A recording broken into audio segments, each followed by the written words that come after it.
Drago mi je da smo se danas ovdje u Ekonomskoj školi u Podgorici okupili jednim dobrim povodom. Nastavljamo našu zelenu akciju sa nevladinom organizacijom Gorani, kojoj smo ranije donirali 15.000 eura za kupovinu sadnica. I podsjetit ću, do sada smo zelenili dvorište osnovne škole Sutjeska, osnovne škole Štampar Makari. Danas smo ovdje u Ekonomskoj školi. Zahvaljujem direktorici Vujačić i naravno našoj ministarki Jakšić, koje su došle da podrže zajedno sa đacima ove škole ovu akciju i da našu Crnu Goru učinimo ljepšom i zelenijom, jer u našoj strategiji jeste upravo to: zdrava prirodna sredina, očuvanje svih ekoloških standarda i naravno da pokažemo da želimo da svim građanima napravimo što ljepšu prirodu i što bolji ambijent za život. Još jedna lijepa akcija u saradnji sa Goranima i kompanijom Eagle Hills. Radi se na ozelenjavanju trećeg dvorišta. U prethodnom periodu smo ozelenili dvorište osnovne škole Štampar Makarije i osnovne škole Sutjeska. Sad je na redu ekonomska škola Mirko Vešović u Podgorici.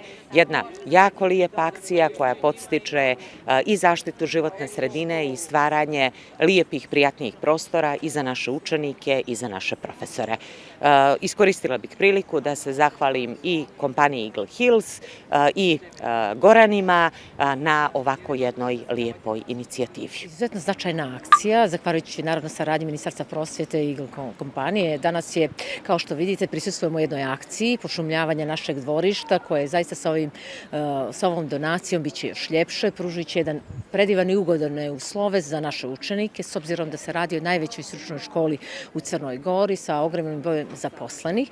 Tako da, kao što vidite, ove sadnice uljepšat će prvenstveno prostor i pružiti adekvatan sadržaj ovom divnom dvorištu. Zahvaljujući akciji danas, kao što vidite, učenika Eko kluba, koji zajedno sa svojim nastavnicima sprovode niz ovakvih aktivnosti, danas imamo priliku da svi zajedno radimo upravo na tome. U pitanju je, naravno, kao što vidite, saradnja. Gorani su uz, naravno, njihovu također podršku, moramo ih pomenuti i također zahvaliti se i njima. Nekoliko sadnica donirali školi i mi zaista možemo uživati u njima u narednom periodu.